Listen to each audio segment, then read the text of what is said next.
Listo, pues ahora sí, comenzamos con el tema.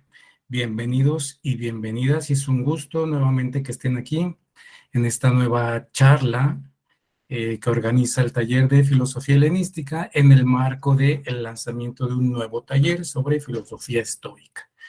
Bueno, entonces vamos a comenzar con el tema. Yo quiero presentarme porque aunque a varias personas de las que están aquí yo ya las conozco, hay otras a las que no he tenido oportunidad de encontrar en otras ocasiones y bueno, no está por demás que nos presentemos.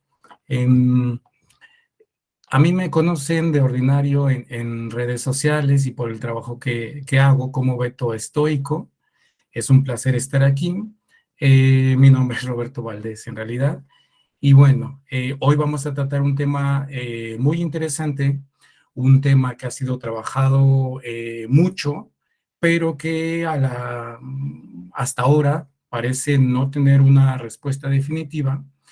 Y también parece, a mi juicio, en la mayoría de los casos, hundido en una serie de confusiones en las cuales cuando se abre un debate entre si es mejor o preferible o deseable la virtud o el placer, el estoicismo, el epicureísmo, tendemos a tomar posturas que de entrada no son ni estoicas ni epicúreas, ¿no? Es un periodo de la historia en la cual muchos de estos debates los traemos a la luz a la, digamos, a partir de conceptos e ideas que no eran los suyos, a la luz de conceptos e ideas que no son propiamente estoicos y que pues nos dejan sin poder resolver un problema, pero con una postura radicalmente divergente entre unos y otros, ¿no?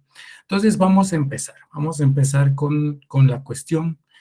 Voy a empezar por preguntar eh, porque nos preguntemos, ¿no? ¿Qué es una de las preguntas que yo, esta charla, y que espero que guíe esta charla, que yo mis reflexiones para la preparación de esta charla, y que es básicamente, ¿por qué es un problema la cuestión del placer? ¿No? Bueno, todos sabemos que los estoicos son conocidos como autores que defendieron que el fin último de la vida es vivir conforme a la naturaleza, ¿sí? Y esto lo identificaron con vivir según la virtud, ¿no? Y entonces los estoicos de este tiempo se proponen la práctica absoluta de todas las virtudes y demás, ¿no? Eh, y sabemos que los epicúreos defendieron que el fin último es, pues, el placer, ¿sí? Con los debidos matices que haya que meter a eso, pero finalmente el placer, ¿no?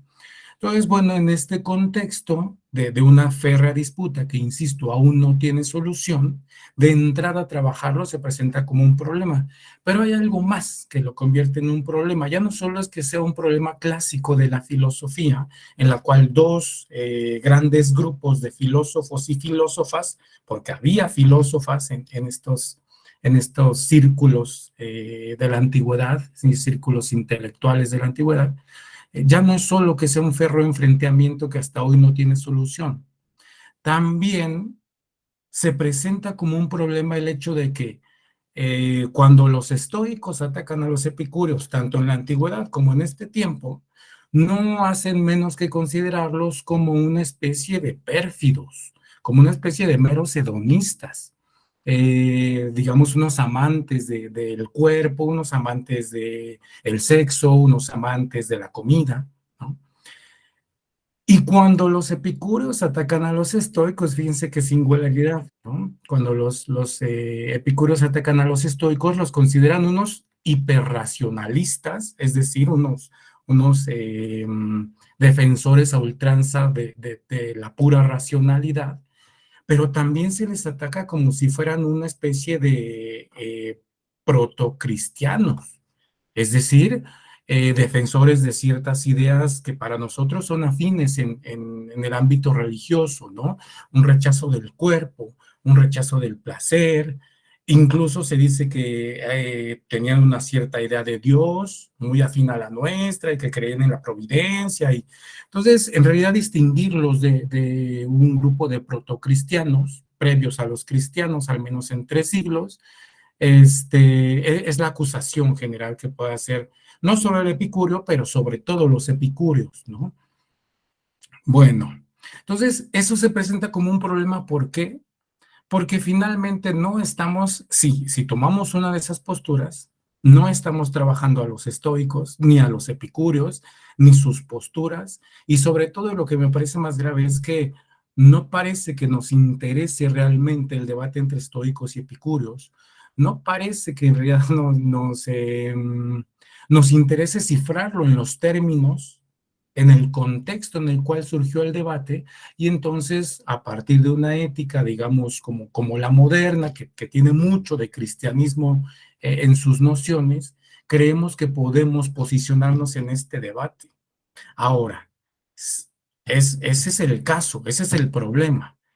Eh, lo, a lo que querría arribar en esta charla es a que estas filosofías en realidad pueden leerse como filosofías de la alegría, que en el caso de los estoicos, en su postura integral sobre la naturaleza, puede recuperar nociones importantes del entorno al placer y recolocar al cuerpo en en este momento de la modernidad. Y en el caso de los epicúreos, creo que es posible también postularlo como una filosofía de la alegría, que en lugar de considerar, digamos, su postura como que son una especie de dependientes de los bienes externos, del placer y de la lujuria, de este tipo de cosas, que creo que podríamos considerarlos sin ningún problema como autores que tienen muy en cuenta la postura estoica y que supieron muy bien defender un placer que, a pesar de ser definido como el fin último, termina por ser un placer que incluye mucha virtud, ¿sí? Digamos, quisiera llegar al punto en el cual estas escuelas y su supuesto debate en realidad es mucho más flexible y tienen mucho más acuerdo del que hasta ahora se ha pretendido. Y para ello es menester colocar a estos autores y autoras en su contexto, en sus términos, en cómo se fue desarrollando ese debate. ¿Por qué esta preocupación?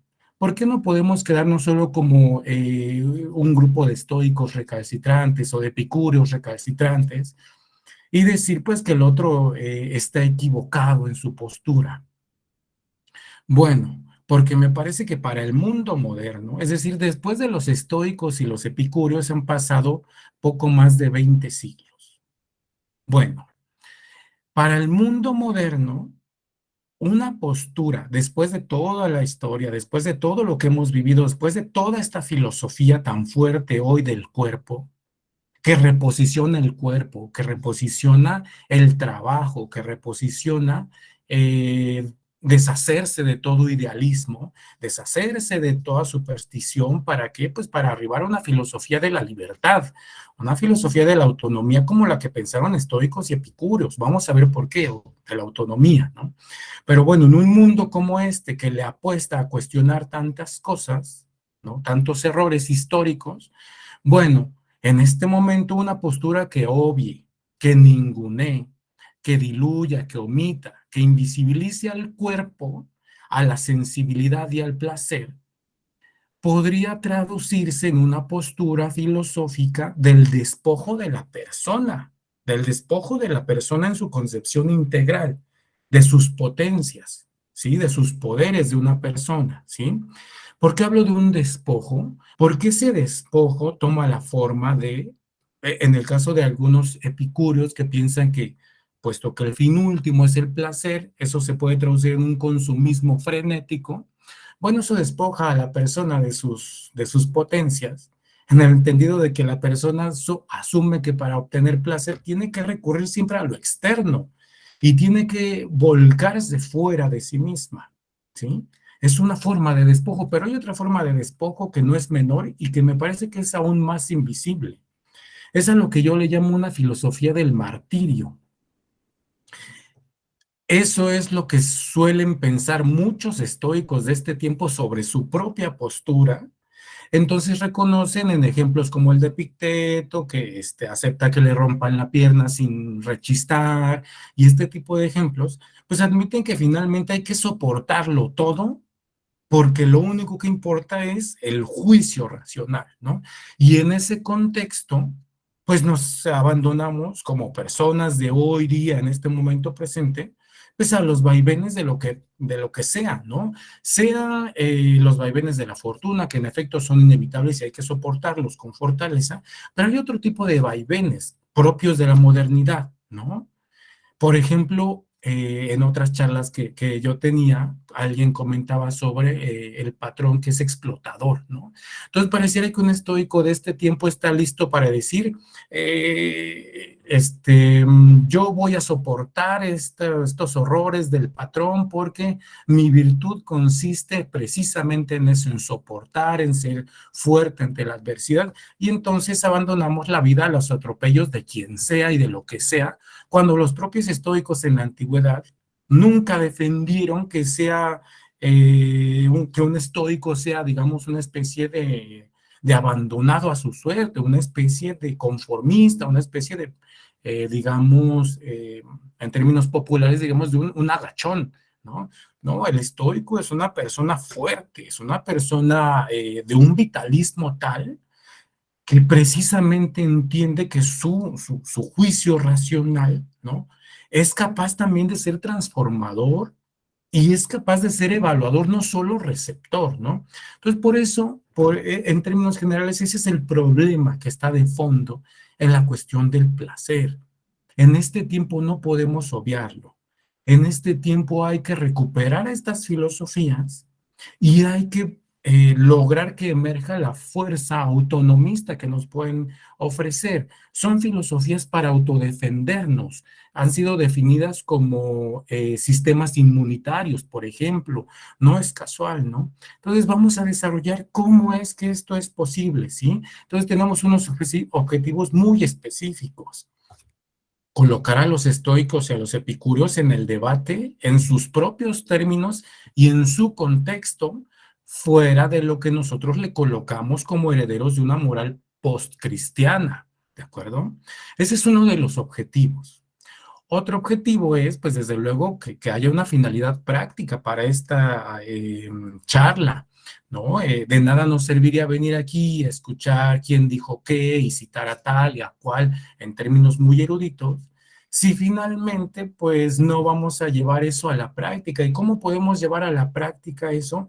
Bueno, dado que estamos pensando en reposicionar la cuestión de la corporalidad para estas escuelas y desde luego para nuestras propias vidas, entonces eso puede traducirse en un real posicionamiento en el cual la persona, en su habitarse, en su vivirse, en su día a día, pueda reivindicar incluso formas del placer que no sean, digamos, dolorosas, dañinas, digamos que no le comprometan en su integridad. Eso es lo que esperarían, para sorpresa de muchos aquí, supongo, tanto estoicos como epicúreos, ¿sí? Como yo lo he dicho en muchos otros espacios y quizá no me canso de decirlo cada que tenemos una charla, si estas escuelas no sirven para la vida feliz y para la vida libre, entonces yo pienso que no sirven para nada, ¿no? El intelectualismo estéril me parece que no es funcional. Por eso hacemos esto, para que tengan acceso la gran mayoría de las personas, ¿sí? Al menos las que tienen acceso a tecnologías, que les sea posible acceder a estos temas de modo gratuito, ¿sí? Bien, en el momento en el que ustedes lo deseen así, pueden levantar la mano, pueden intervenir, ¿sí? Yo voy haciendo las precisiones que considero oportunas, ¿no? Entonces, bueno, vamos a empezar por colocarnos en el contexto del debate.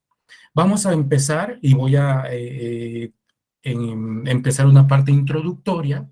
Yo sé que aquí muchos y muchas ya saben quiénes son los estoicos y cuáles son sus posturas fundamentales, pero yo quiero empezar de este modo porque sé que hay personas aquí que no tienen formación filosófica y eso es muy importante.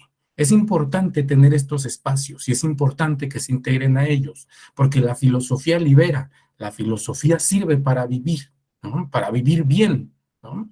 Entonces, bienvenidos y bienvenidas sean ustedes, ¿no? Entonces, bueno, ¿quiénes fueron los estoicos y quiénes los epicúreos? Vamos a empezar por los epicúreos, ¿sí? Ambas escuelas aparecen, se desarrollan y forman sus posturas, sus centros de enseñanza, sobre todo Epicuro, en el siglo III antes de nuestra era, desde luego.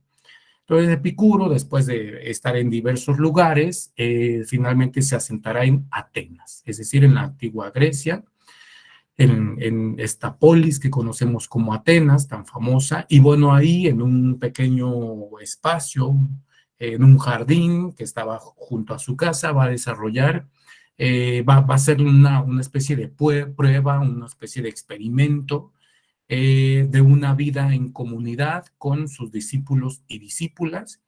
Bueno, ¿y qué defendía Epicuro? La postura fundamental de Epicuro, tal como lo van a ver en esta siguiente diapositiva, la postura fundamental de Epicuro eh, consiste en que es una postura ética, según la cual el fin primordial de la vida es el placer, como ya lo mencioné.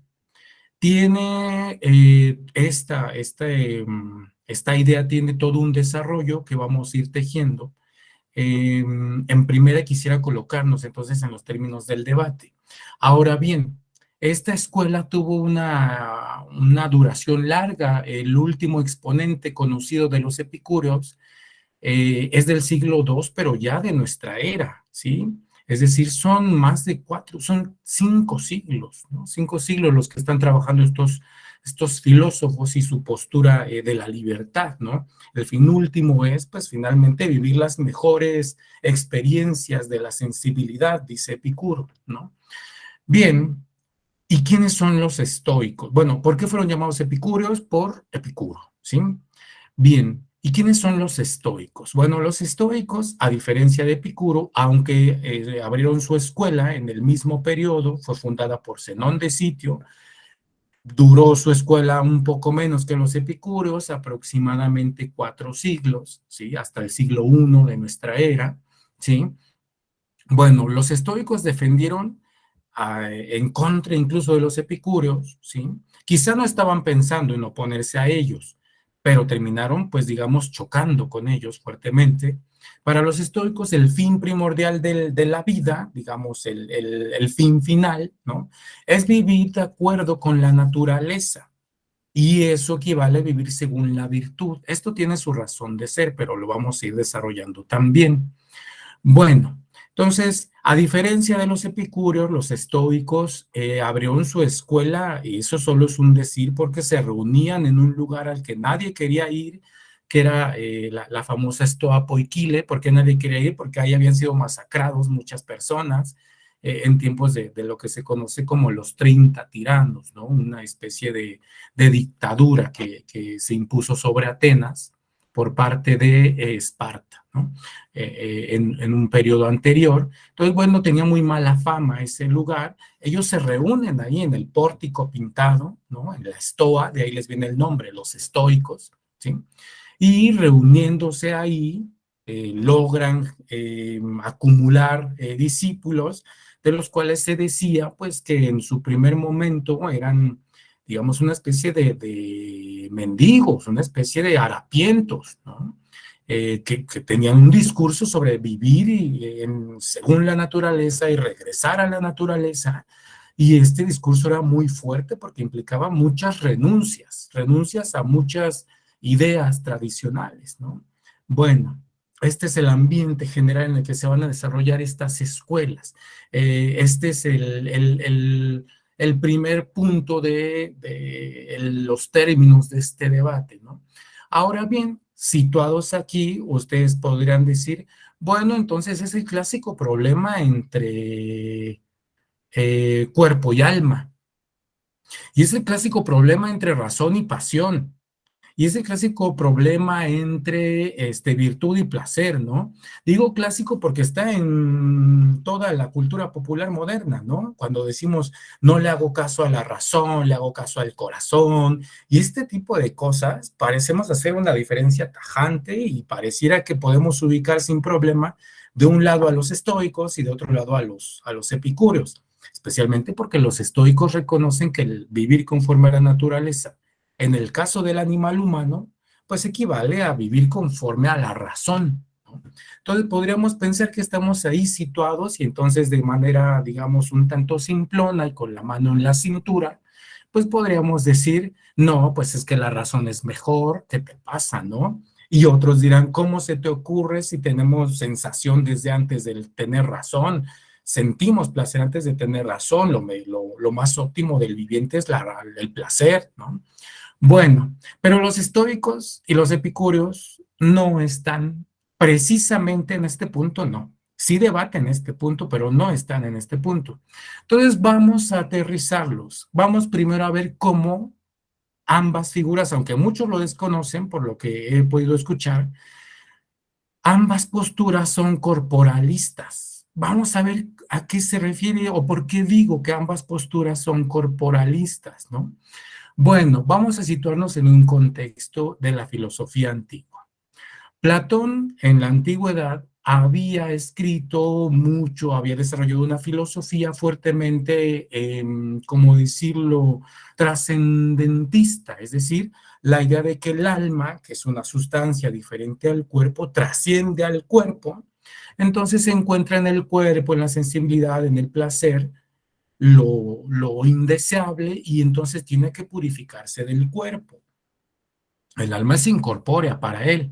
Por lo tanto, él cree en alguno de sus diálogos, aquí yo recuerdo el sofista, él en el sofista va a lanzar un argumento anticorporalista intentando defender que aquello que lo real no debe decirse de lo corpóreo, porque hay cosas que son reales pero no son corpóreas, como las virtudes y como el alma.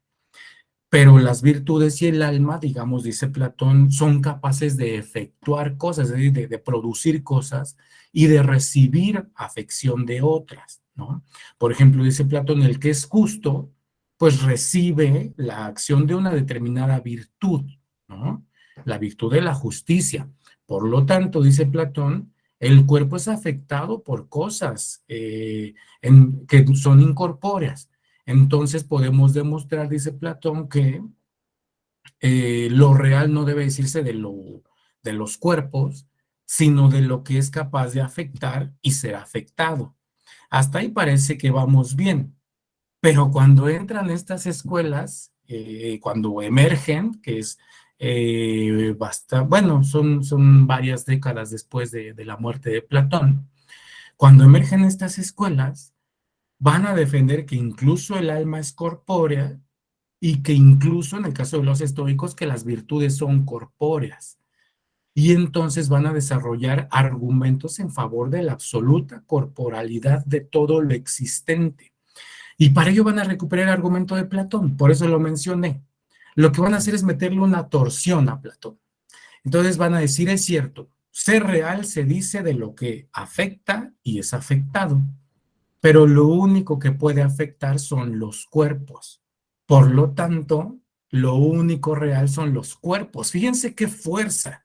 Digo qué fuerza porque cuando hablamos sobre todo cuando hablamos de los estoicos, decimos que creían en el alma, que se separaba del cuerpo. Algunos hasta dicen que según los estoicos el alma era eterna, ¿no? Ellos nunca dijeron eso. También pensamos en las ideas en torno a la divinidad de los estoicos y decimos que creían en un Dios como nosotros, y para los estoicos Dios era una corporalidad que habita todo el cosmos. Es una especie de materialidad. Ellos utilizan el término soma, cuerpo, no materia, ¿no? Una corporalidad que habita toda la existencia y que está en todas y cada una de las cosas, hasta lo que nos parece más lascivo, ¿no? Los desechos naturales, incluso ahí está Dios, dicen los estoicos.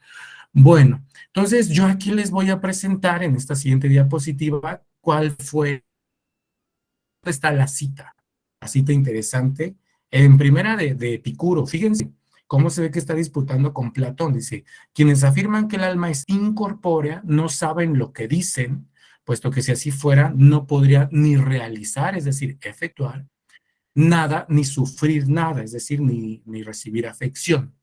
Y en cambio, está claro que ambas contingencias son propias del alma. Luego, el alma es corpórea. Fíjense qué argumento tan fino en el caso de Epicuro. Vamos a ver cómo lo resuelven los estoicos en su disputa contra Platón y en su defensa del corporalismo. Fíjense lo que dice este es Crisipo. La muerte es separación del alma respecto del cuerpo. Ahora bien, nada incorporal se separa de un cuerpo, pues tampoco un incorporal está en contacto con un cuerpo. Pero el alma está en contacto y se separa del cuerpo. Luego no es el alma incorporal. Fíjense, el alma no es incorporal, es decir, es corpórea. El alma es corpórea. Y chequen este siguiente, este es de Zenón, este ya no es referido al alma, pero es la defensa del corporalismo. Discrepaba Zenón de peripatéticos, es decir, aristotélicos, y de platónicos. ¿Por qué discrepaba de ellos? Pues porque no creía que pudiera ser algo producido o bien que algo pudiera producir si esto careciera de cuerpo. Es decir, no es posible que lo que produce algo o lo que recibe afección de algo produzca tal cosa si no es un cuerpo. Ahí está la nota interesante, ¿no? ¿Por qué me interesa rescatar el corporalismo de estoicos y epicúreos? Porque en primer término, si vamos a hablar del placer, estamos en un terreno de la sensibilidad y de lo corpóreo. Entonces, ¿por qué es importante mencionar en este contexto su corporalismo?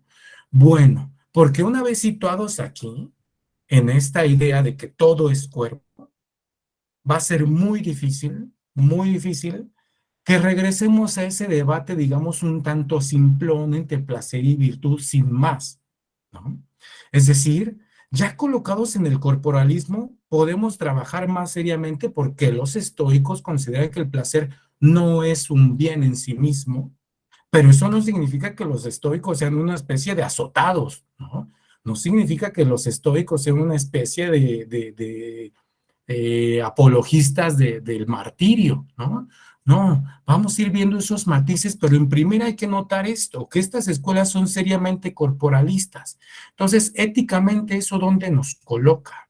Éticamente nos coloca en algo extraordinario, nos coloca en que, finalmente, ambas escuelas piensan en una felicidad que es realizable aquí y ahora, no en ninguna trascendencia, no en una moral de premios y castigos, no en que te van a castigar tras la muerte, pórtate bien porque hay una serie de mandamientos que así te lo mandan, que así te lo exigen, hay una serie digamos, de castigos tras la muerte para tu alma, etcétera. Pues para estas escuelas, en el caso de los epicúreos, el alma se descompone en la separación con el cuerpo.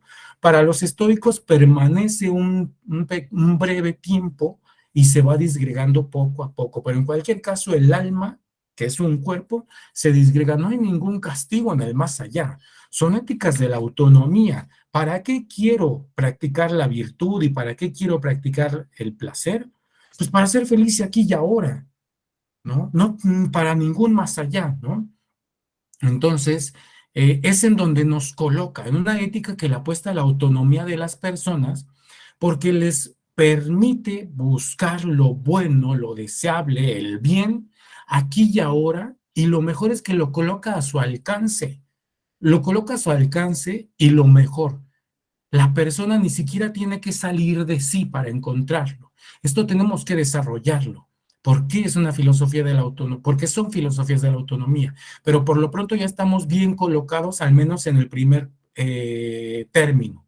En el primer término importante, el corporalismo, ¿sí? El corporalismo de ambas escuelas, no solo de los epicúreos. Casi siempre se piensa que los epicúreos que defendían que la existencia de los átomos era lo único real y que entonces los átomos se mueven a través del vacío y todo es corporal. Casi siempre se piensa que los únicos que piensan el universo como corpóreo, pues son los epicúreos. Pero no, los estoicos defienden que todo lo existente es corpóreo, ¿sí? Bueno, incluso, insisto, estos dos principios fundamentales que son lo divino y la materia, y entonces ese vínculo entre ambos genera un cosmos, ¿no? Bueno, entonces ahora, ya que estamos situados en el corporalismo cosmológico fundamental de ambas escuelas, ahora vamos a desarrollar su postura en torno al alma, porque de ahí sí vamos a derivar la cuestión del placer y del dolor, ¿no? Bueno, para los epicúreos, el cuerpo y el alma son dos cuerpos en unión, que en su unión generan la sensibilidad, y entonces, dado que todo es cuerpo, pues todos los contactos que puedan darse se van a dar por medio de la sensibilidad. Si todo sea por medio de la sensibilidad, entonces, dicen los epicúreos, naturalmente el fin último, digamos, de la vida feliz, pues es el placer. En cambio, hay que rechazar todo, hay que rechazar el dolor en términos generales, ¿no? Hay que buscar el placer y hay que rechazar todo dolor, ¿no? Muy bien.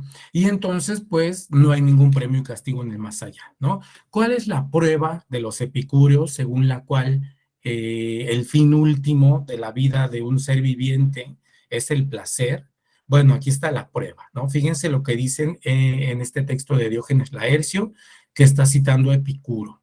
Dice, y Epicuro aporta como prueba de que el fin natural es el placer, que los animales apenas nacen, están contentos con él y rechazan el dolor de manera espontánea, y notes esto del final, pareciera dirigido contra los estoicos, de manera espontánea y sin razonamiento. Fíjense cuál es la prueba, es muy interesante la prueba, porque Epicuro cree poder probar que el placer es el fin último a partir de que el animal, antes de incluso de cualquier juicio, de cualquier raciocinio, desea el placer y huye del dolor. Esta es la prueba que dieron los epicúreos. Fíjense, es muy ingeniosa. Para ellos entonces es el contacto con la cultura, el contacto, digamos, con las ideas de su tiempo, es lo que desvía a las personas del placer. Las opiniones, las falsas opiniones, valga decir, pero para Epicuro la naturaleza le dicta al ser viviente hacia dónde debe dirigirse desde que nace, ¿sí? Bueno, eso en cuanto a Epicuro. ¿Qué es lo que dicen los estoicos, no? Bueno, para los estoicos, que vimos que el fin último es vivir conforme a la naturaleza, y que este vivir conforme a la naturaleza es vivir plenamente en lo que le es propio a uno, y lo que es propio del ser humano es la racionalidad. Yo señalo la cabeza, porque nosotros ya tenemos conocimiento del cerebro. También los estoicos tenían conocimiento del cerebro, pero para ellos la razón estaba aquí, en el centro, ¿no? En el corazón, eran cardiocentristas, ¿no? Bueno, entonces para ellos vivir según la naturaleza es vivir plenamente en términos racionales, ¿no? Entonces la virtud, ¿no? No, yo ahorita voy a ir desarrollando un poquito eso, pero quisiera acotar que para los estoicos virtud, nuestro término virtud, no es el mismo. Nosotros entendemos virtud como, digamos, comportarse apropiadamente, pues ser, digamos, justos, prudentes y demás. Y también para los estoicos, las virtudes son justicia, prudencia y todas las demás, pero estas son, digamos, a lo que llegamos a partir del uso más excelente de nuestra naturaleza. Entonces, para la antigüedad y sobre todo para los estoicos, virtud podría traducirse por excelencia natural. Y así como nosotros tenemos una excelencia natural que es la razón, los animales no racionales y otros seres como las plantas podrían tener su excelencia en algo más, ¿no? Digamos, no sé, en el caso de un felino, cazar de modo apropiado, de un ave poder volar apropiadamente, etcétera, ¿no? O sea, lo que quiero decir es que está muy anclado a la naturaleza del ser viviente, de la propia corporalidad, y que no equivale a lo que hoy pensamos, ¿no? Las virtudes que hoy conocemos, pues son las virtudes monacales, y fueron confeccionadas en número de 7 por un papa, me parece que fue Pío. Pío algo, ¿no? Bueno, pero eso no era para los estoicos. Para los estoicos es vivir de modo excelente tu propia naturaleza, ¿no? Hay diversos autores que han mostrado la necesidad de traducir virtud por excelencia en la naturaleza, excelencia natural, incluso por la pura excelencia, pero no es lo mismo que la virtud, ¿no? Porque para nosotros este término está plagado, pues, de nociones incluso teológicas, ¿no? Ausentes en el estoicismo, ¿no? Bueno, ausentes al menos en la ética de estoica que exige de la persona que, pues, vivir conforme a su propia naturaleza y en ese sentido vivir autónomamente, ¿no? Bueno, entonces ese es el fin último para los estoicos, ¿no? Y entonces les voy a ahora proyectar esta siguiente imagen, ¿no? Que me parece muy ilustrativa porque que los estoicos defiendan que el fin último es, digamos, la razón, no los lleva a rechazar ni la sensación, ni el placer, ni ninguna de estas cosas.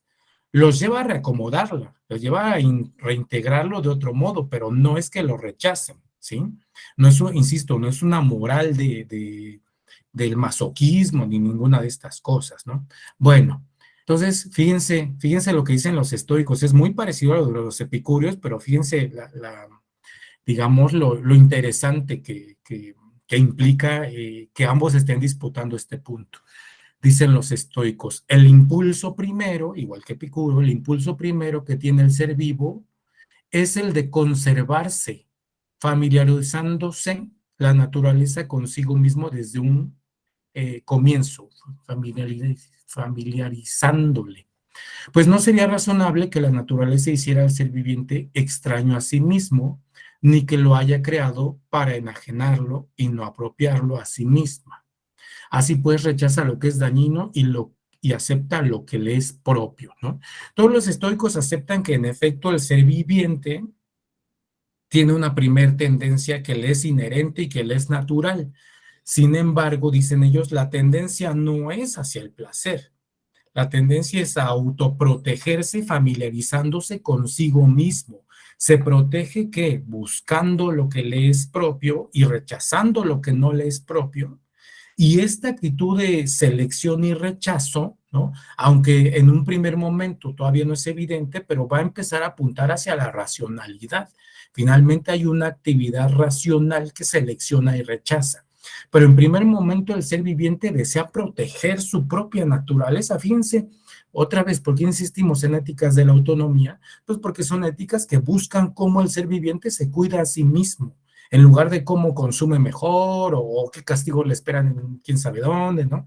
Bueno, todo esto en primera, ¿no? Ahora fíjense la refutación que dirigen los estoicos contra, bueno, vamos a ver primero esto, ¿no?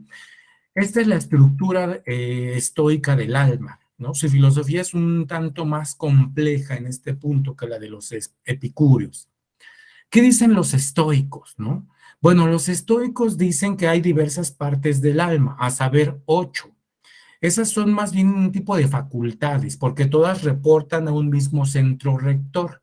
Yo les pongo ahí la imagen de un pulpo porque los estoicos la utilizaban para ejemplificar su concepción del alma.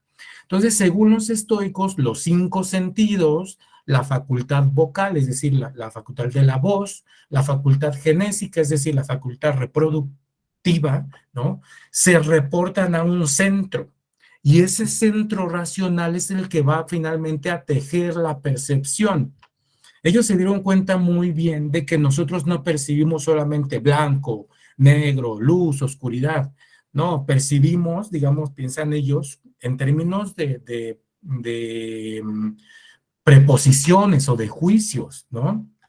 No es no sé, eh, la hoja es blanca o el cielo, digamos, lo pensamos como un juicio, ¿no? No solo pensamos blanco, negro, sino la hoja es blanca, el cielo es de tal color, estructuramos, digamos, una preposición y pensamos en términos preposicionales. Entonces, eso habla de que para los estoicos se requiere de un gran organizador de la percepción que reporte al sujeto los juicios apropiados. Fíjense en primera, uno no solo siente, uno podría pensar, oye, ay, es que la razón no tiene nada que ver, yo siento placer. No, los estoicos se dan cuenta de que en realidad para poder sentir incluso placer, para poder sentir o experimentar diversas, ¿cómo decirlo?, vivencias, pues finalmente se requiere de un organizador de lo sensorial y de todo lo que recibe en los 5 sentidos y lo que es reportado al centro rector, ¿no? Entonces ya podemos ver en primera hacia dónde apunta la disputa entre estas dos escuelas, ¿no? Eh, Ahora bien, bueno, ahora sí quédense con esta imagen del pulpo que es el gran organizador porque recibe como centro rector lo que le reportan sus tentáculos, ¿no? Y vamos ahora sí a ver la refutación que hacen los estoicos de los epicúreos, ¿no? Fíjense ahora lo que dicen los estoicos. Lo que dicen algunos, que el primer impulso en los seres vivientes está dirigido al placer, lo declararon falso, pues el placer dicen que si es que no es un añadido, una vez que la naturaleza por sí misma ha buscado y conseguido lo que armoniza con su constitución, otra vez, pues el placer dicen que si es que lo es, un añadido. Una vez que la naturaleza por sí misma ha buscado y conseguido lo que armoniza con su constitución, a la manera como los animales se divierten y florecen las plantas. Fíjense lo que dicen los estoicos. Aquí están diciendo, no, el primer impulso no es hacia el placer. Quienes dijeron eso están equivocados, ¿no? Seneca aporta una prueba muy interesante. Dicen, el bebé cuando está empezando a caminar, pues se levanta y se vuelve a caer y sufre por ello y le duele, pero a pesar de ello se vuelve a levantar y se vuelve a caer y vuelve a sufrir y se vuelve a levantar, ¿no? Entonces, el fin último no puede ser evitar el dolor, porque si fuera ese el caso, dice Séneca, el bebé dejaría desde el primer momento de intentarlo por el dolor que le produce. Sin embargo, no es el caso. Lo intenta y lo intenta hasta que se adecua a su propia naturaleza. Entonces, los estoicos, tienen razón. Bueno, aquí lo que está diciendo en este punto es algo muy similar, ¿no? El primer impulso no es el placer, aunque este puede venir como un añadido, ¿no? Por ejemplo, cuando tenemos hambre, pues comemos porque nos lo exige la naturaleza, pero no comemos por placer, ¿no? Sentimos placer pues porque hay papilas gustativas, ¿no? Pero el fin último no es sentir placer, el fin último es sobrevivir, proteger nuestra propia integridad, nuestra propia naturaleza, por eso ingerimos alimento, ¿no? Esto ya lo habían notado los estoicos. Bueno, entonces, el placer viene como una especie de añadido posterior, ¿sí? Y bueno, es interesante por dos cosas. La primera es esta, ¿no? Sí presenta una refutación, al menos de esa primera opinión epicúrea, sí logra refutarla. El ser viviente vive para algo más que para el placer o que para rehuir el dolor, ¿no? Pero hay algo más interesante aún, porque uno pensaría que por este tipo de opiniones un estoico está rechazando todo tipo de placer. Y resulta que no. Para el estoico el placer tiene un lugar en la estructura de su naturaleza. Es un lugar secundario frente a la virtud, frente a vivir conforme a su naturaleza, sí es cierto, pero tiene un lugar y no es cualquier lugar, porque viene como añadido cuando la naturaleza ha buscado y conseguido lo que armoniza con su constitución. Esto quiere decir que incluso la naturaleza puede utilizar el placer para conseguir sus fines naturales, ¿no? Sentimos placer al comer porque necesitamos nutrirnos. La naturaleza desea nutrirse, luego ideó algo como el placer. Fíjense qué interesante, ¿eh? No rechazan el placer en primera, ¿no? Eso es algo que podemos notar en primera. Los estoicos no rechazan el placer.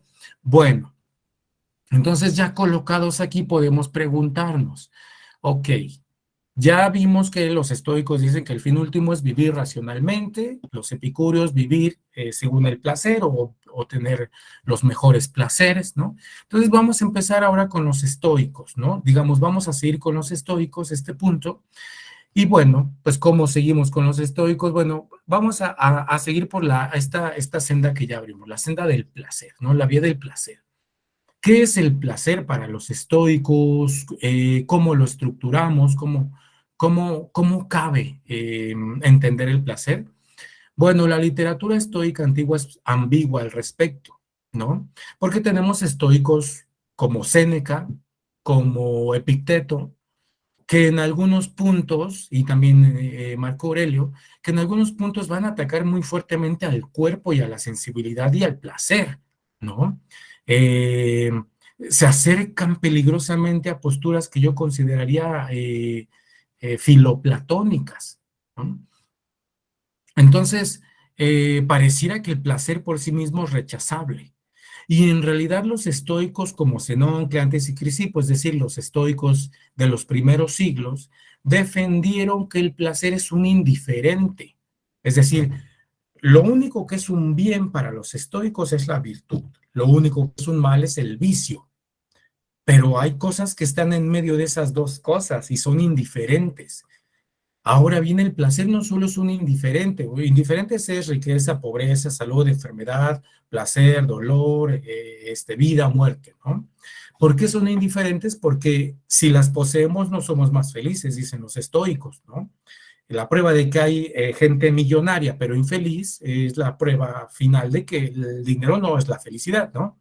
Entonces, estas cosas que no dan la felicidad, pero tampoco la desdicha, pues se quedan en medio. Ahora bien, de entre estas cosas, unas son preferibles y otras no. Una cosa muy singular es que los estoicos de este periodo colocan al placer entre las cosas que se prefieren.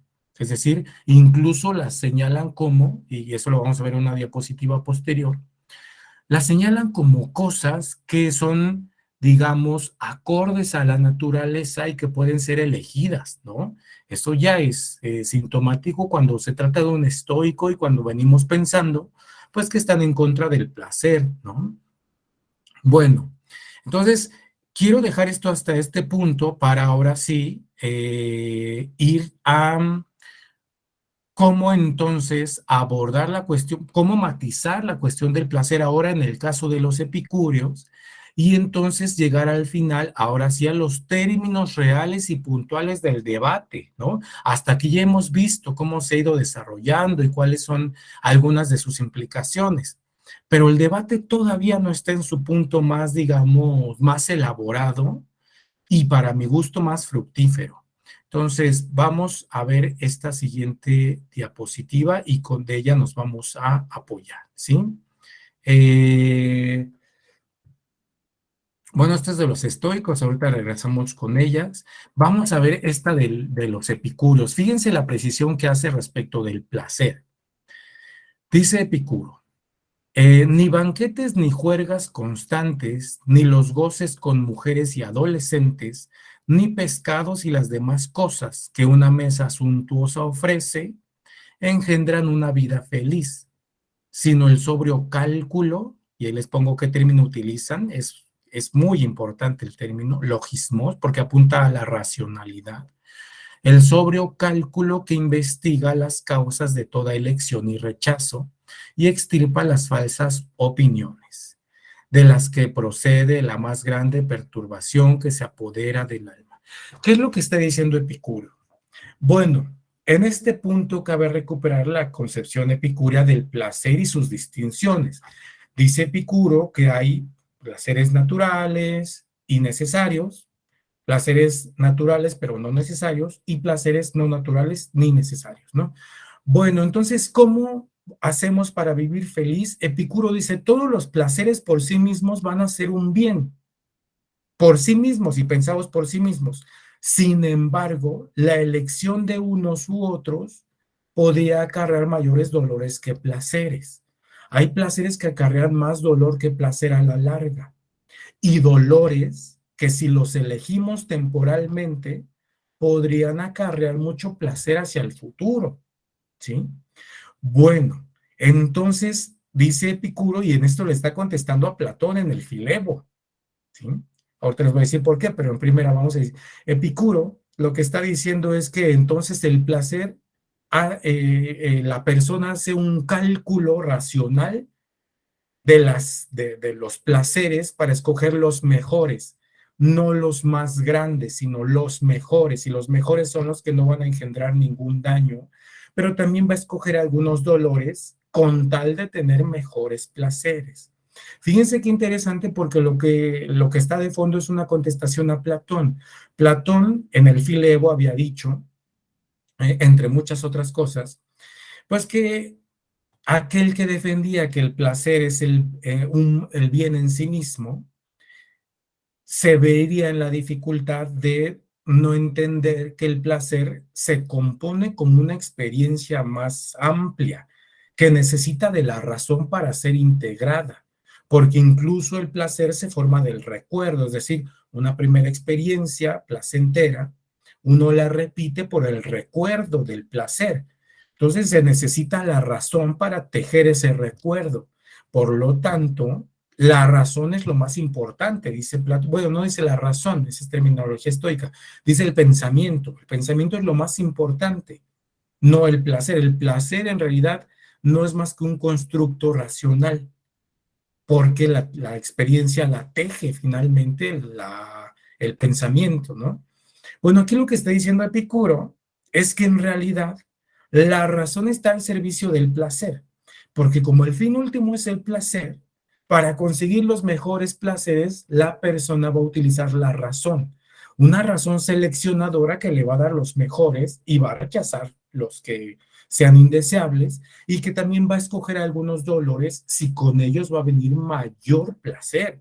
Fíjense, le está torciendo la cuestión a Platón de un modo muy interesante. Ahora vamos, no, en este punto nos vamos a quedar con Epicuro, a este punto queríamos llegar con Epicuro, con el término logismos, ¿no?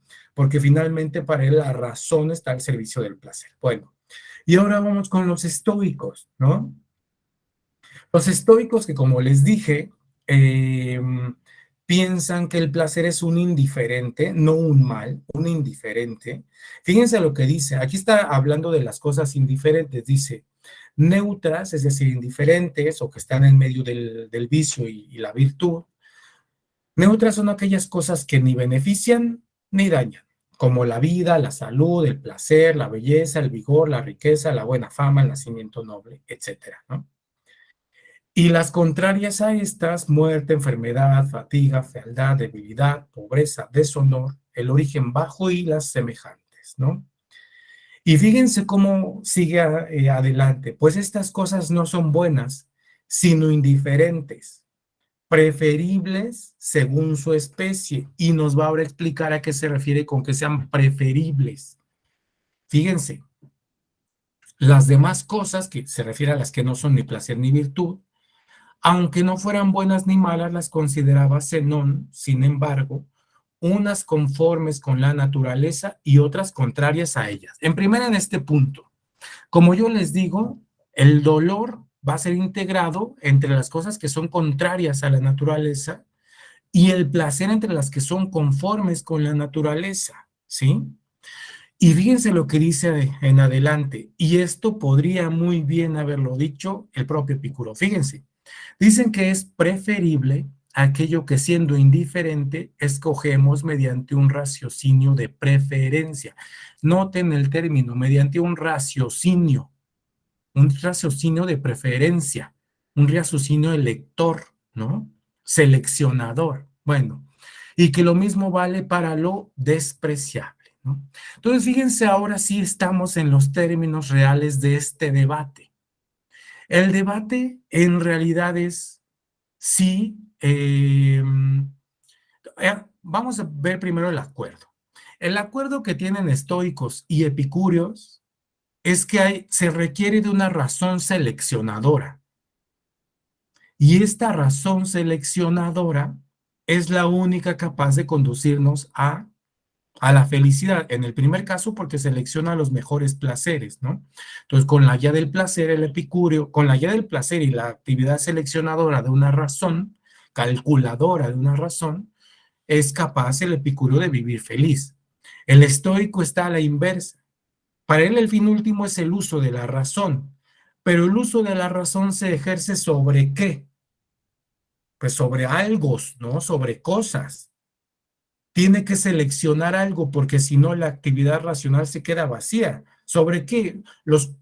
Digamos, la razón por sí misma, ¿qué es? La razón es contenidos racionales que ella, ¿qué? Actualiza, ¿no? Caracteriza, separa, junta, enjuicia, discrimina, pero hay una materia de la razón por sí misma razonando qué es, ¿no? Bueno, y aquí es donde está el verdadero debate. ¿Por qué? Porque Epicuro atacó a los estoicos, ahora sí, diciendo que aquellos que defienden que el fin último es el uso de la razón, el puro uso racional y por lo tanto la virtud, ¿no? Se quedan con una virtud vacía. ¿Por qué se quedan con una virtud vacía? Porque el solo hecho de enjuiciar, el solo hecho de razonar, todavía no te hace feliz. Necesitas una materia sobre la cual razonar. Entonces dice Epicuro, bueno, si los estoicos dicen que el puro acto de razón, digamos, el puro acto de la representación, de tener las mejores representaciones, es el fin último, entonces se quedan sin la materia de las representaciones, sin el contenido proposicional de las representaciones, ¿no? Y los estoicos le van a contestar algo muy interesante, ¿no? Eso ya en boca de Crisipo. Ellos le van a decir, bueno, pues si el fin último es el placer, entonces te quedas sin lo mejor de los placeres, que es la razón seleccionadora que te brinda los mejores placeres, porque finalmente el puro placer así por sí mismo no, todavía no es un bien. Y no es un bien porque tomar los placeres así como así puede ser muy comprometedor. Nosotros en la era moderna lo sabemos y lo sabemos muy bien, ¿no? Tomar cualquier placer equivale a ¿qué? Pues equivale un tanto a salir de uno para acudir a lo externo. Estamos en una era del puro consumismo frenético. Estamos en una era en la cual ya ni siquiera importa si las cosas son útiles o no. Importa el puro fetiche de la mercancía. Entonces hay que tener la mercancía, el acto de conseguir, de comprar, de consumir, parece ser el puro acto sin más. Ya no nos interesa si sirve. Queremos comprar el iPhone 22,000, aunque no sepamos ni para qué sirve y aunque tenga más capacidad de la que requerimos y 25 cámaras que no sabemos para qué sirven o no son útiles en realidad, ¿no? Finalmente estamos en una era del puro consumismo. Entonces, advertirle a los epicúreos que si para ellos el fin último es el puro placer, se quedan sin la posibilidad de ser felices porque el placer todavía no trae la felicidad e incluso puede ser perjudicial. Fíjense, allí está ahora sí los términos reales del debate.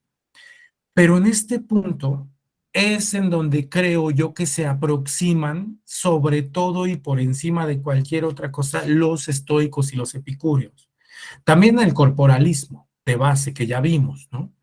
Pero se aproximan de una manera tan particular porque al menos están de acuerdo en algo. La razón es capaz de ejercer juicios racionales y seleccionadores de lo mejor, ¿no? Para unos eso se identifica con la mera virtud, el acto de tener las mejores representaciones, ¿no? De ejercer el juicio racional y rechazar las falsas representaciones, pues ya me mantiene sereno, feliz, ¿no? Esos son los estoicos. Para otros es a la inversa, ¿sí? El placer desea los mejores placeres, la sensibilidad, la persona desea los mejores placeres, entonces debo utilizar la razón para ello, ¿no? Bueno, estos sí son los términos reales del debate. Ahora, con esto en mente, Epicuro ya no es un mero pérfido, ¿no? Al contrario, con toda justicia se puede decir de él que su confianza en la razón es muy parecida a la de los estoicos, y con toda razón se puede decir de él que el placer al que aspiraba es un placer, algunos dicen un placer racional. A mí no me gusta esa fórmula porque es muy estoicizante, ¿no? Pero creo que aspira a un placer, digamos, natural, mesurado, porque conforme a él, como él piensa en la naturaleza, Epicuro, para él la naturaleza da lo suficiente para tener siempre placer. El error está en desear placeres excesivos, el error está en desear placeres de los que él caracterizaba como no naturales y no necesarios. Entonces, hasta este punto, placer, la doctrina de Epicuro parece bastante deseable, hasta para un estoico, ¿no? Ahora bien, vamos ahora a los estoicos. Los estoicos que consideraron que el placer, en tanto que un indiferente preferible puede ser elegido cuando las circunstancias así lo permiten, creo que es un estoicismo mucho más humano, mucho más real y que se nos pasa desapercibido.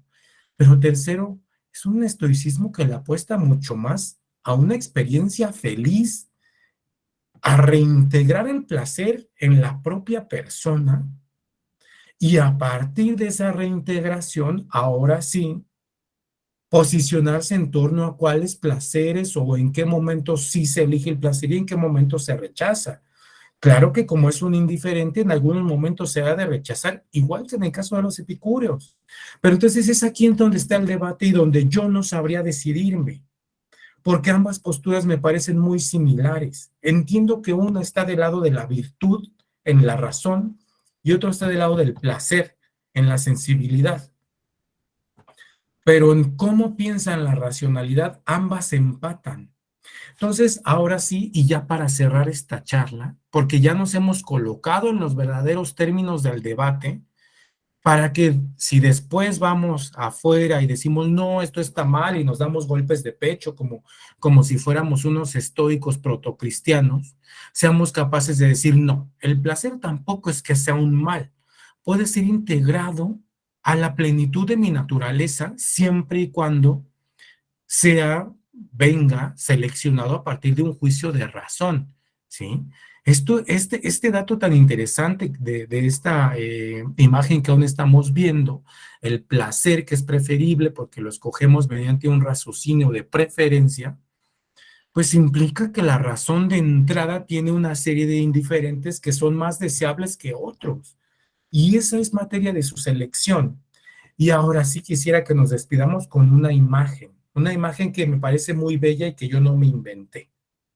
Epicuro dijo en una de sus cartas, que le escribe de hecho me parece a uno de sus amigos, a un niño, le dice, envíame un trozo de queso y vino, para que pueda darme yo un festín.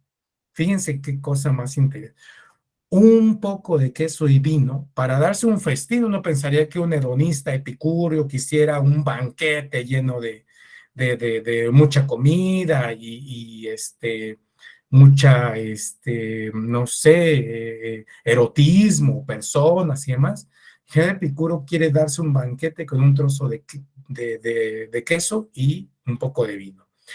Y Zenón se nos relata por Diógenes Laercio que gustaba de darse baños de sol y de comer higos. Ahora imagínense un banquete estoico epicúreo tan austero que implique tener un poco de queso, higos y vino y compartirlo. ¿No les parece que es una bella imagen en la cual se juntan muy bien estoicos y epicúreos, sin que ninguna de las posturas pueda ser reconducida a la otra, pero que pueden muy bien compartir el espacio, muy bien compartir la experiencia? Porque hace un breve tiempo leía que estas posturas son incompatibles, y yo creo que son incompatibles en su terminología, incluso en sus dogmas. Pero yo creo que eso no significa que un estoico de carne y hueso, digamos una persona practicante del estoicismo y una persona practicante del epicureísmo, no solo no puedan convivir, sino incluso tener acuerdo en buena parte de las cosas, ¿no? Los dejo con esta imagen del banquete estoico epicúreo, ¿sí? Con esto cerramos y bueno, esta es la última diapositiva que les voy a mostrar. Y esto porque saben que esta charla forma parte de un nuevo taller que consta de 7 sesiones y que inicia el próximo sábado, ¿sí? Ahí están los datos, también aquí en el chat les voy a anotar mi correo por si a alguien le interesa inscribirse, ahí viene el costo y bueno, Muchas gracias. Yo con esto cierro y queda disponible el micrófono para que ustedes puedan preguntar, compartir sus experiencias, comentarnos algo y desde luego iniciar una charla en torno a esto que venimos conversando hasta ahora. Muchas gracias.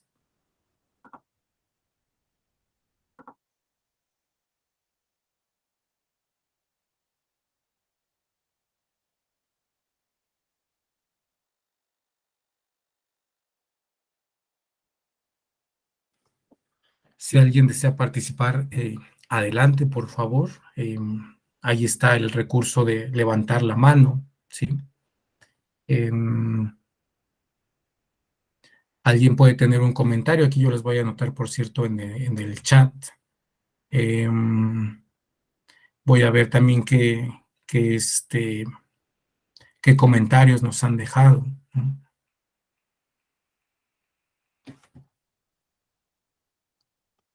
Sí, Antonio, por favor. Hola, bueno, gracias por la charla, muy interesante, pues sí, muy ilustrador esto que nos muestras, ¿no? Como estas coincidencias entre los estoicos y los epicúreos que a veces se nos pasan, ¿no?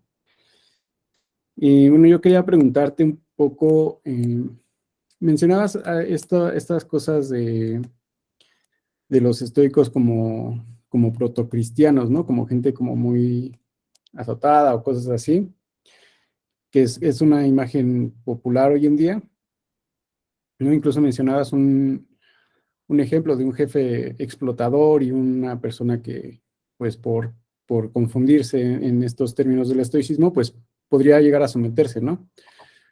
Este, mi pregunta va como por el lado opuesto, ¿no? ¿Qué pasa con este estoicismo que también parece invitarnos a soportar un montón de cosas, pero justo porque conseguir riqueza o conseguir una buena posición social o política incluso, requiere a veces pues de soportar muchas cosas, ¿no? Pues es difícil, digamos.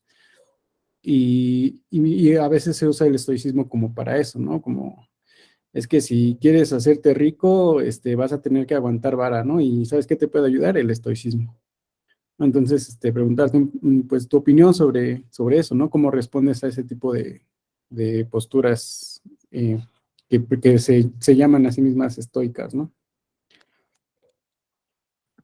Gracias, Antonio. Yo creo que están muy del mismo lado. En realidad, me refiero a que están muy del mismo lado que estas otras posturas que yo llamaría más bien como herederas de una moral postcristiana, ¿no? Lo digo porque en realidad la estructura social, la organización política, el modo de producción vigente mundialmente, pues exige de las personas que éstas, digamos, coloquen el cuerpo, que éstas le apuesten al esfuerzo con tal de la consecución de algo, ¿no? Es decir, así como quizá una persona muy creyente podría estar dispuesta a soportar grandes atropellos si con ello cree que se va a ganar el cielo, acuérdense que dice la escritura, ¿no? Dichosos aquellos que sufren, porque Dios será el reino de Dios, ¿no? Bueno, asimismo una persona, por ejemplo, que acepta que la exploten, ¿no? Porque porque se puso la camiseta de la empresa, porque así lo exige la patronal, porque si persevera un día se va a poder comprar un coche, ¿no? Y un día va a poder tener acceso a ciertas riquezas y demás. Bueno, están del mismo lado. O sea, ambas son fórmulas de el martirio, ¿no? Tengo que soportar todo esto si es que espero esto otro, ¿no? Y en ese caso me parecería que, digamos, están muy, muy cercanos. Hay personas, desde luego, que no están, digamos, entre el sector empobrecido y que no tienen que lidiar con un patrón, pero sí están dispuestos, digamos, en aras de ciertos, de lo que yo llamo nuevas trascendencias, sí están dispuestos a atravesar por ciertas, ¿cómo decirlo?, privaciones o incomodidades, ¿no? Que un estoico está dispuesto a pasarlas, sí, desde luego que sí, pero estas personas, por ejemplo, lo ponen en términos de si quiero ser director de una empresa, tengo que ser capaz de esto otro, ¿no? Tengo que soportar todo esto otro. Eh, Como si eso en realidad se tratara de un ejercicio de virtud, cuando en realidad lo que están valorando por encima de la virtud es un mejor puesto de trabajo o todos deseamos un mejor puesto de trabajo. Yo creo que incluso desean riqueza y entonces están a la inversa, utilizan al estoicismo como herramienta, ¿para qué? Para acceder a aquello que los estoicos no consideraban un bien, ¿no? Ni la riqueza, ni los honores, ni la fama, ¿no?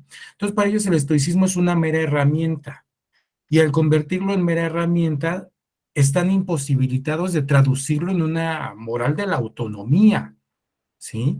Porque siguen volcados hacia afuera y volcadas hacia afuera, desean lo externo y por eso no pueden encontrarse como filosofías de la alegría, como filósofos de la alegría, ¿no? Esta imagen de Zenón que yo les ponía, como dándose baños de sol y comiendo higos, para ellos no parecería tener sentido si no tienen, digamos, una cuenta en el banco pues llena de dinero, ¿no? O si no son famosos o si no son bellos, ¿no? O sea, yo también he visto que el estoicismo se ha difundido entre muy diferentes personas que desde la comodidad de sus penthouse, ¿no? Ponen hashtag memento mori, ¿no? Y este tipo de cosas. Entonces, creo que vale la pena entender que el estoicismo no es una herramienta para la producción o para la dirección de las empresas, ni mucho menos. El estoicismo es una herramienta para vivir feliz y para vivir feliz necesitas solo lo que es suficiente para tu naturaleza. Y en ese caso, lo suficiente para tu naturaleza se traduce en una vida muy austera, una vida en la cual encuentras el contento en ti mismo y en el desarrollo natural, y desde luego no tienes que privarte de los placeres y demás. Solo tienes que saber elegir los más apropiados a tu constitución natural, ¿no? Eso creo que es lo que vale decir. Yo diría que estas personas en realidad no son estoicos ni siguen el estoicismo. Yo creo que son como los jefes y patrones que se van en la mañana a su sesión de yoga para poder gritarle a sus empleados con toda la tranquilidad del mundo, ¿no? Y eso no es estar del lado de la serenidad, ni mucho menos. Eso es utilizar como una herramienta una serie de doctrinas ancestrales que estaban pensadas para mucho más que eso, estaban pensadas para la verdadera felicidad, ¿no? Bueno, eso es lo que yo pienso, Antonio, gracias. Yo voy a leer lo que nos comparte el Leonardo, ¿sí? Eh, dice que, bueno, lo voy a leer así. Es muy de sentido común. Siento que es más un conflicto de intereses que de filosofías. Desear con el corazón y tener placeres naturales o del alma. Los que quieres, los que quieren, supongo que confundir las diferencias, pensar en las similitudes para llegar a una armonía social es urgente. Gracias por la charla. Gracias a ti. Y en efecto, yo creo que es necesario. Yo creo que un epicúreo de este tiempo está expuesto como no lo estaba en la antigüedad y está expuesto porque pues las mercancías, esta era es la era de las mercancías, de la hiperproducción, y entonces con todo nos quieren, digamos, ofrecer placeres, ¿no? Con lo que sea. todo está lleno de color, de sabor, todo prácticamente está hecho para hipersensibilizarnos, ¿no? Entonces, un epicúreo descuidado podría correr el riesgo de decir, ah, bueno, mi fin último es el placer, entonces me voy y me vuelco directo al consumismo. ¿Por qué? Porque es una era muy seductora en esos términos. Digamos, este sistema de producción en masa, este capitalismo, es muy seductor. Si quieres sanar, de inmediato hay que meter, ¿no? Entonces, es como cuando tenemos un pequeño dolor de cabeza y corremos como locos por una pastilla. Bueno, un día tiene que doler la cabeza, finalmente estamos vivos y hay cuerpo, ¿no? Cuidado de que eso repase el tiempo o rebase, digamos, cierto límite, pero, caray, ¿no? Hay veces, y así como con el pequeño dolor de cabeza, así queremos hacer con todas las cosas. Tenemos una pequeña insatisfacción y queremos correr a llenarla con lo primero que encontramos en la tienda departamental, ¿sí? En la calle, ¿sí? Con cualquier cosa que sea objeto de consumo. Entonces, si fuéramos descuidados, supongamos que fuéramos epicúreos, si fuéramos unos epicúreos descuidados, estaríamos expuestos a todo.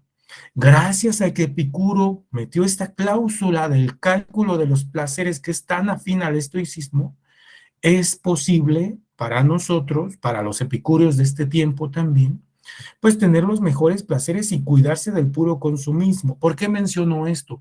Yo no sé si es su caso o no, pero hay epicúreos en este tiempo que viven para consumir y lo justifican diciendo, pues el placer es el fin último.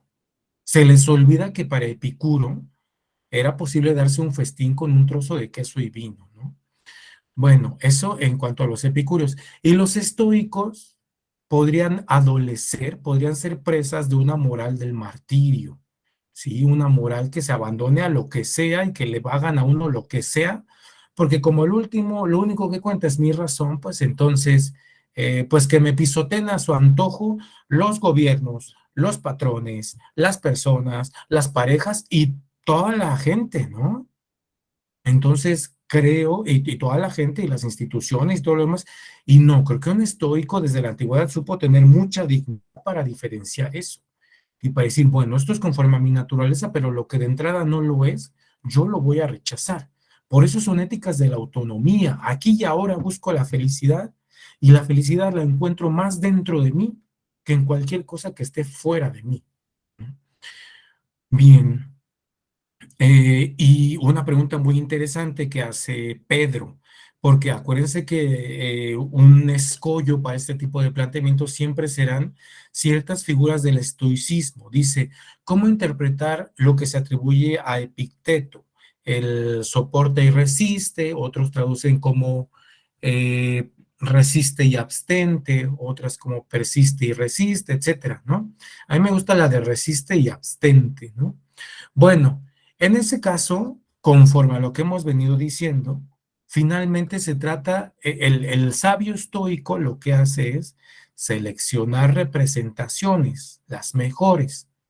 Bueno, en esa selección de las mejores representaciones, digamos, en ese uso más apropiado de las representaciones, pues el estoico está obligado a rechazar las falsas representaciones y a buscar solo las representaciones verdaderas. Entonces, ese resiste y abstente debe estar cifrado en el juicio, ¿sí? Resiste, no se refiere a la virtud de la fortaleza, por ejemplo. Resiste y abstente frente a la representación falsa, ¿sí? Resiste esa representación, llévala a la suspensión del juicio, haz algo con la representación, porque el estoico no trabaja con bienes de fortuna.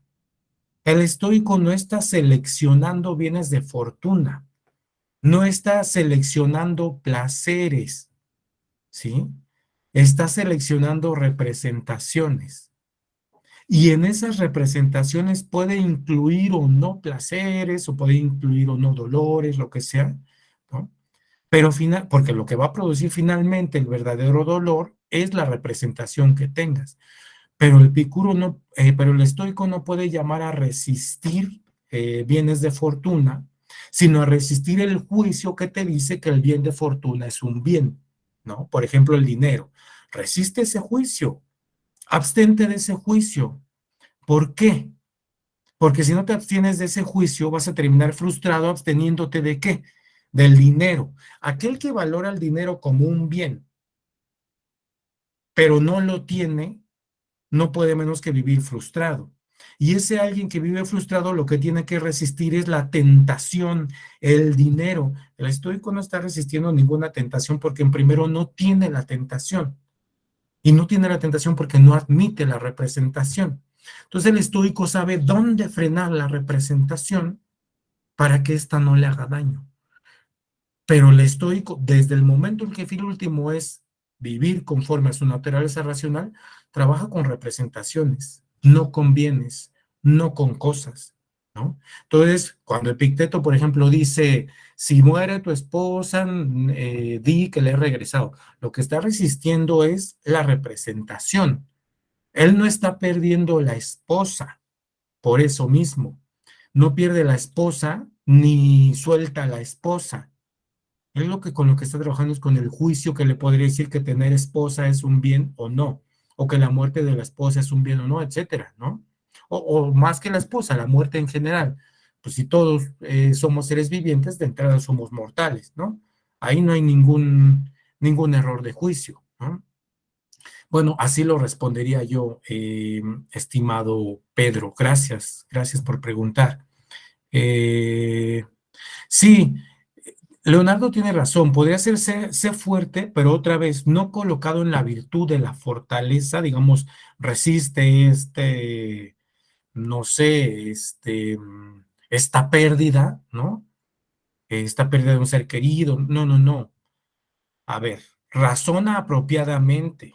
Y al razonar apropiadamente ya no tienes que soportar la pérdida de un ser querido, no tienes que atravesar el duelo, porque de entrada eso no existe para el estoico, no existe porque no lo tiene que atravesar mientras mantenga en orden apropiado sus representaciones, ¿no?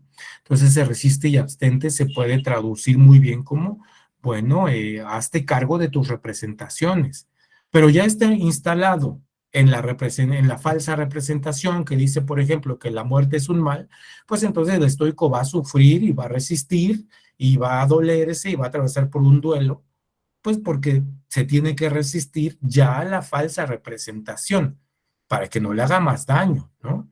Pero ahí hay una distinción muy importante, ¿no? Por eso el sabio estoico, dicen los estoicos, es un dialéctico. ¿Por qué es un dialéctico?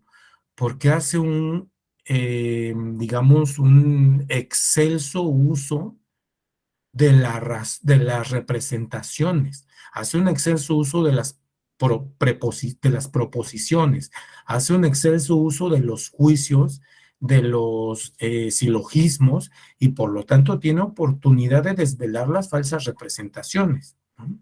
Pero no es que sea fuerte, digamos, que es una fórmula o para nuestro tiempo considerada muy estoica, ¿no? Sé fuerte frente a la adversidad, ¿no? Bueno, el que es fuerte frente a la adversidad, de entrada ya hay una adversidad que está admitiendo, ¿no? El estoico no tiene que atravesar por ello. Si no selecciona de manera inapropiada las representaciones, no atraviesa por ello, ¿no? Como dice Epicteto va a meter gradaciones y eso es algo bueno en él. Como todavía no somos el sabio estoico, pues a veces vas a hacer un mal uso de la representación y como dice él, cuando ya tengas en control las representaciones, pues bueno, ya estarás en tus laureles, pero mientras no resístelas lo más que puedas, ¿no? Eh, Incluso dice, ¿no? Bueno, no culpes a nadie, pero si vas avanzando apenas en el camino, bueno, puedes culparte a ti mismo, ¿no? Después ya no culparás a nadie ni a los dioses, ¿no? Este tipo de gradaciones son las que se hacen importantes para Epicteto, porque él ya no está pensando en el sabio estoico que defendían los antiguos estoicos, sino en cómo ser estoico y por eso va a producir un manual, ¿no? Si bien él no lo escribió, pero seguro sus lecciones eran muy así. Pues ¿para qué queremos un manual? Pues para tenerlo a la mano siempre, ¿no? Finalmente lo que le interesa es la parte más práctica del estoicismo, ¿no? Bien, bueno, no sé si hay más preguntas, comentarios. Muchas gracias por sus participaciones. Y y bueno, y en caso de que no las hubiera, podríamos ir cerrando la charla. A mí me ha gustado mucho colocarnos en este terreno, porque no sé si a ustedes les pasó, pero a mí, desde que pensé la charla, pues me pasó por la cabeza que sería muy interesante notar mucho más que las divergencias entre estoicos y epicúreos, que es lo que casi siempre vemos en los manuales de filosofía, en las historias de la filosofía y demás, ¿no? Sería muy interesante notar, porque esto no lo dicen ni autores ya muy clásicos, ¿no? Como Carlos García Gual, a pesar de que él es el traductor de Epicuro, esto no lo menciona en su libro, ¿no? Estas proximidades. Entonces me parecía mucho más interesante notar esas proximidades y desde ahí recuperar una filosofía para el cuerpo tan necesaria en este tiempo, que corre el riesgo de ser despojado desde el lado de los epicúreos en el consumismo, desde el lado de los estoicos en el martirio, ¿no? Entonces, bueno, yo creo haber cumplido con eso. Me da gusto que nos hayamos colocado en el terreno del corporalismo, porque algunos dicen que los estoicos no eran materialistas, creían en cosas ahí como incorpóreas, metafísicas, no sé qué. Y en realidad los estoicos son más materialistas de lo que hemos venido pensando hasta acá, en muchos casos, ¿no? Entonces, bueno, es importante colocarse ahí y es importante que ahora sí podemos ir a la práctica con esto en mente. Un estoicismo más gozoso, un epicureísmo más mesurado, pero ambos muy capaces de dotarnos de lo necesario para la felicidad, ¿no? En la práctica continua. Bueno, pues muchas gracias y espero se queden con esta imagen del banquete estoico epicúreo, ¿no? Es más, esperemos un día tengamos tiempo para hacer un banquete estoico epicúreo y ver ese tipo de encuentros y proximidades tan importantes para este tiempo, ¿no? Muchas gracias y nos vemos en una siguiente en caso de que no haya mayores preguntas. Gracias a todos los asistentes y las asistentes y recuerden que siempre es un gusto verles.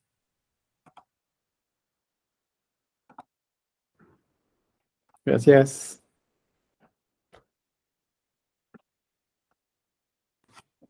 Hasta pronto.